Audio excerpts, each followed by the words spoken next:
Bon bah voilà, il est 11h30, c'est le pilote de ce futur rendez-vous hebdomadaire dont les dates récurrentes auront lieu tous les jeudis de 11h30 à maximum midi. Ce point, j'en ai eu l'idée et j'ai réussi à inviter quelques experts de la réforme de la facture électronique. Pour ce pilote, j'ai un expert exceptionnel, Bruno Sorel, le président de InfoCert. Bruno, tu nous présenteras dans quelques instants brièvement InfoCert. Ce rendez-vous n'a pas pour ambition de traiter pendant une demi-heure toute la profondeur de la réforme de la facture électronique 2024-2026, mais plutôt de faire des points focus sur des aspects de cette réforme qui bouleverse, il faut bien le dire, les habitudes administratives et facturières de la plupart des sociétés françaises, enfin en tout cas de toutes à terme, des 4 millions d'entreprises qui devront y passer. Alors tout d'abord, Bruno, merci pour avoir accepté d'être le pilote, hein. Donc voilà, je pense que c'est très important qu'on ait ta participation dès le premier épisode, car tu es un peu, avec InfoCert, l'homme de l'amont de la facturation. Tu peux nous dire un peu quelles sont les missions d'InfoCert ? Oui, tout d'abord, merci de m'avoir convié à ce rendez-vous que je trouve très important et la démarche est très pertinente et précieuse que d'avoir des points de vue de l'ensemble des acteurs de l'écosystème. Donc, InfoCert est en charge de la certification des logiciels, qu'elles soient réglementaires comme les logiciels dits de caisse. Bon, moi, je préfère parler des logiciels de vente aux particuliers, mais également des logiciels de facturation. On fait d'autres certifications également pour la contribution au RGPD. Notre travail, il est à la fois d'écrire les référentiels, donc ils sont faits en étroite collaboration avec les éditeurs, l'administration fiscale, beaucoup d'experts, parce qu'ils doivent faire consensus, et de réaliser des audits. Donc, en gros, la mission d'InfoCert, c'est de veiller au grain pour que l'amont de la production des factures, qu'elles soient B2C ou B2B, soit fiscalement acceptable. Absolument. C'est un très bon résumé. On est convaincu que la qualité des données en amont, c'est la clé de voûte du système, et que si les logiciels ne permettent pas de gérer les données attendues, franchement, pour les entreprises, ça va être compliqué, pénible et honnêtement pas du tout les attendus de cette réforme. Alors justement, sur cette mission qui est assez en amont, hein, et qui est, si je dois la résumer, faire en sorte que les référentiels aient les bonnes données avec l'exhaustivité, la bonne qualité, pour avoir une chance de produire des factures de qualité, c'est ça ? Des factures qui devront être électroniques. Absolument. Donc la réforme pour toi, est-ce que, par exemple, le fait de passer techniquement parlant à du format FactureX, on sait qu'il y a plusieurs formats XML à accepter, hein, UBL, C2I, C2I dans FactureX, mais est-ce que c'est suffisant techniquement en fait ? Alors, comme tu l'as dit, la réforme va donc imposer que les entreprises pour le B2B transmettent des fichiers structurés à des plateformes.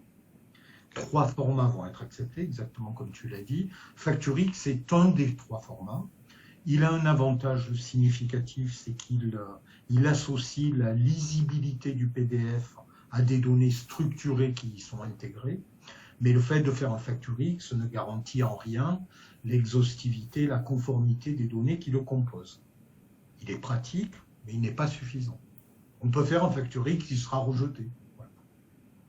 Ok, donc là, tu pointes encore une fois le fait que si on n'a pas bossé avec son éditeur de logiciel ou l'éditeur de logiciel lui-même sur l'exhaustivité des mentions légales, des informations exigées par la norme sémantique dans l'XML du FactureX ou dans l'XML tout court UBL C2I, on peut produire techniquement des fichiers qui sont rejetables. Exactement. C'est le résumé parfait. Je tiens à dire également que ça peut être l'éditeur qui va faire le fichier structuré ou confier cette mission à un tiers, un opérateur de dématérialisation. Et je crois que c'est une des missions que tu as confiée l'AFNOR récemment. d'ailleurs. Exactement. C'est-à-dire que l'AFNOR nous a autorisé la création d'une nouvelle certification pour les opérateurs de dématérialisation, c'est-à-dire vérifier la conformité des fichiers structurés avant transmission aux plateformes.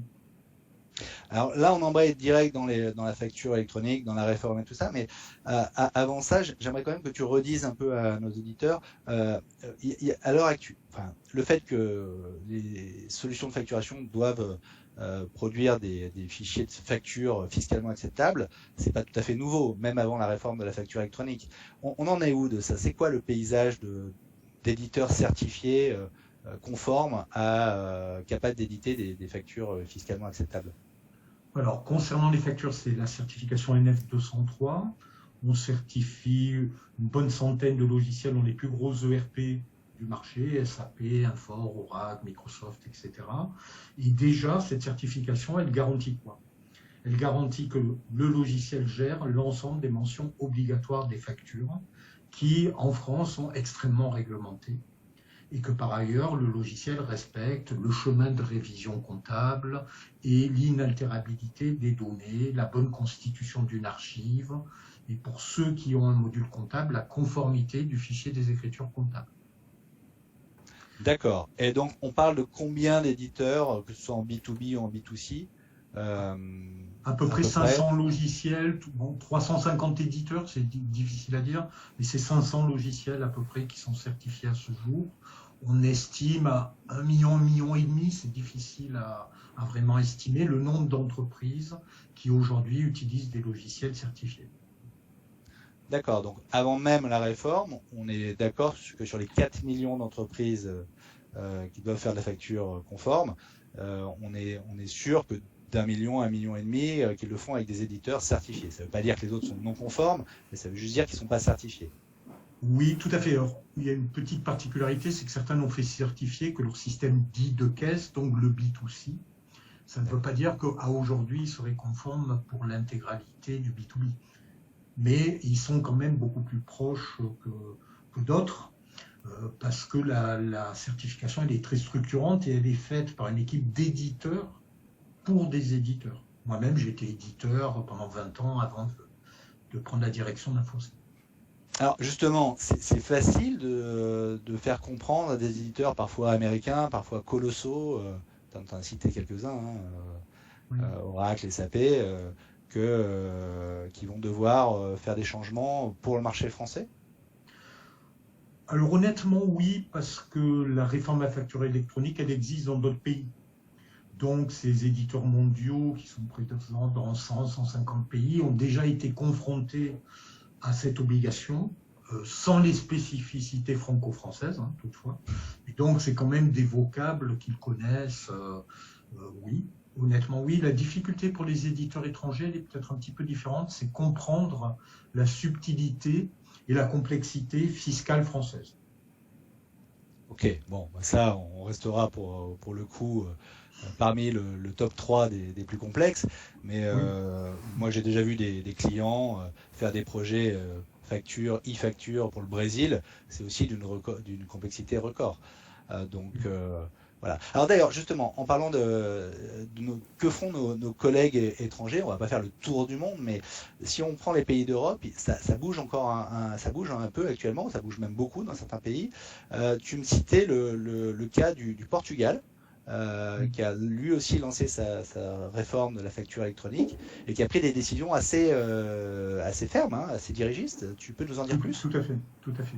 Alors, pour revenir quand même, là, on assiste en Europe à une généralisation de la facturation électronique et le nombre de pays qui l'appliquent est vraiment exponentiel. Okay. Ça, c'est le premier point. Sous ce vocable facture électronique, les États n'ont pas toujours eu la même approche. La France a pris un modèle en Y, donc avec des plateformes privées et une plateforme publique, ce qui n'est pas le cas de l'Italie, qui ne fait appel qu'à une plateforme d'État, ni de la Hongrie, pour en citer quelques-uns. C'est vrai que le Portugal est allé assez loin puisqu'il a imposé la certification des logiciels de facturation comme obligatoire. Parce qu'ils sont partis du principe que si les données en amont n'étaient pas conformes, on dématérialiserait des données sans apporter une quelconque conformité. Donc c'est une approche qui a été aussi assez intéressante parce que je trouve que leur démarche de se poser la question de la qualité des données est honnêtement la bonne question. C'est vraiment la bonne question. Dématérialiser, oui, mais dématérialiser quoi? Ouais, et dématérialiser bon, parce que du coup, si on n'a pas l'exhaustivité ou si on n'a pas des bonnes données, on déplace le problème sur la chaîne aval, c'est-à-dire la chaîne de validation avec de l'engorgement en rejet, des retraitements. Ça peut être problématique. Si on engorge trop les systèmes de plateformes, qu'elles soient privées ou publiques d'ailleurs, ça peut être assez paralysant pour les services back-office de toutes les entreprises françaises. Absolument. On peut considérer que si on atteint des taux de rejet de factures pour des informations manquantes au-delà de 10%, ce qui pourrait arriver objectivement, ça pourrait conduire à une forme de paralysie des entreprises qui est l'inverse de l'objectif de la réforme, qui est la simplification administrative et la diminution du coût. Donc c'est vrai que c'est vraiment un réel écueil. Et j'attire quand même l'attention de nos auditeurs sur le fait que l'administration a entamé une démarche intense de concertation qui s'est matérialisée par plus de 60 réunions, qu'elles soient en comité restreint ou pas. Nous avons participé à l'intégralité d'entre elles. Mais pour donner quand même une image à nos auditeurs, l'administration a publié les premières spécifications du contenu des factures. On est à plusieurs centaines de rubriques obligatoires pour une facture dans un format structuré. Donc chacune faisant l'objet de contrôle. Donc on voit bien que la qualité des données va vraiment être essentielle à la bonne marche de la réforme. Donc, pour le redire encore plus précisément, ton mot d'ordre, c'est vraiment qu'il faut travailler le plus en amont possible, le plus dans l'ERP, dans l'outil de facturation, pour garantir et l'exhaustivité et la qualité des données qui seront à disposition de la composition de factures, qu'elles soient XML pure ou XML hybride avec un PDF joint. Absolument. C'est ça. Également, je le compléterai dans les entreprises de taille peut-être un petit peu plus conséquente, déjà de faire une cartographie des systèmes de facturation utilisés. Certaines entreprises importantes pouvant en avoir jusqu'à 20, 30, donc c'est pas juste je regarde un ERP, c'est vraiment je m'inquiète, je cartographie, j'identifie l'impact dans l'ensemble de mon système d'information. Alors là, tu me tends une perche que je saisis immédiatement. 2 ans et demi, ça passe extrêmement vite en fait, pour commencer à se raccorder. Il y a encore beaucoup de choses à faire.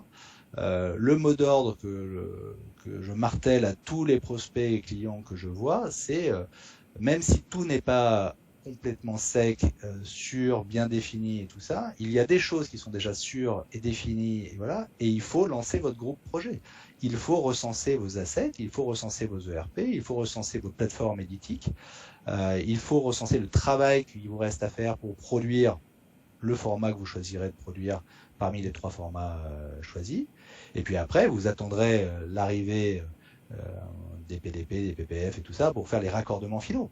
Mais tout ce que vous pouvez travailler en amont, il faut lancer la réflexion déjà maintenant, parce qu'on sait qu'il y a une certaine inertie dans la plupart des comptes. Alors, plus ils sont gros, plus il peut y avoir une inertie importante, mais globalement, il faut vraiment s'y mettre, quoi. Il faut à minima lancer le groupe de travail. Et puis, il y a des conseils qui sont là pour vous aider, que ce soit sur le plan fiscal, que ce soit sur le plan conformité comptable. Voilà, il y a beaucoup d'acteurs qui sont prêts à aider là-dessus pour les entreprises de toutes les tailles, mais encore faut-il en avoir pris conscience et lancer son groupe projet. Alors, justement, tu m'évoquais aussi une idée dont tu es le promoteur, qui est que pour réunir toutes ces bonnes volontés, tous ces savoir-faire, peut-être que quelque chose qui pourrait marcher, ce serait d'essayer de faire une filière de conformité, en fait, réunissant les différents acteurs. Tu penses à qui? Oui, l'idée qu'on a, c'est que nous, on certifie des logiciels. Donc demain, on va sans doute certifier des opérateurs de dématérialisation et on risque, d'après l'administration, d'être des acteurs pour la certification des plateformes. Mais l'idée, c'est de se dire, si un des maillons est défaillant, ça sera une catastrophe pour les entreprises. C'est-à-dire si l'entreprise a un très bon logiciel, mais un mauvais opérateur ou une plateforme qui n'est pas à la hauteur des attentes, ben, l'entreprise va vraiment être complètement pénalisée. Donc l'idée, c'est de créer une filière qui regrouperait l'intégralité des acteurs technologiques de l'écosystème pour qu'une entreprise qui les choisit ait l'assurance que pour elle, la réforme se passera au mieux possible. Alors pour rebondir quand même sur un propos que tu as tenu, et que je corrobore absolument, le maître mot, c'est l'anticipation. Je pense que si les entreprises attendent trop longtemps, vraiment, ça va être très pénible pour elles. Elles seront dans subir la réforme bien plus que l'anticiper, ce qui peut leur permettre également d'autres choix. Quel opérateur je prends, quelle plateforme, pour quel service. Et c'est vrai que c'est des questions qu'il faut d'ores et déjà se poser, car comme tu l'as dit, même s'il y a encore, on va dire, grosso modo, 20-25% d'inconnus, il y a 75% de connus. Oui, exactement. Voilà. Donc, tu as complètement raison. Déjà, oui, beaucoup de choses sont déjà connues dans les spécifications externes du 30 septembre, il me semble. Oui. Il faut absolument s'y préparer et suivre. C'est un domaine qui est mouvant, donc c'est typiquement et puis c'est un des impacts forts pour la tenue des comptes et pour des entreprises. Donc il faut absolument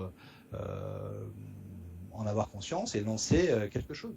Donc dans cette filière de conformité, en réunissant des opérateurs de démat, les futurs PDP, l'État, pourquoi pas, hein, les PPF ou Chorus Facture V2, hein, si je peux l'appeler comme ça, les éditeurs de logiciels de gestion, ERP, facturation, on pourrait aussi peut-être avoir des acteurs qui réinventeraient pas la roue chacun de leur côté, mais qui pourraient mutualiser certaines bonnes pratiques ou certaines briques technologiques, ce qui ferait gagner du temps à tout le monde et sécuriserait aussi les clients de la filière et la filière elle-même.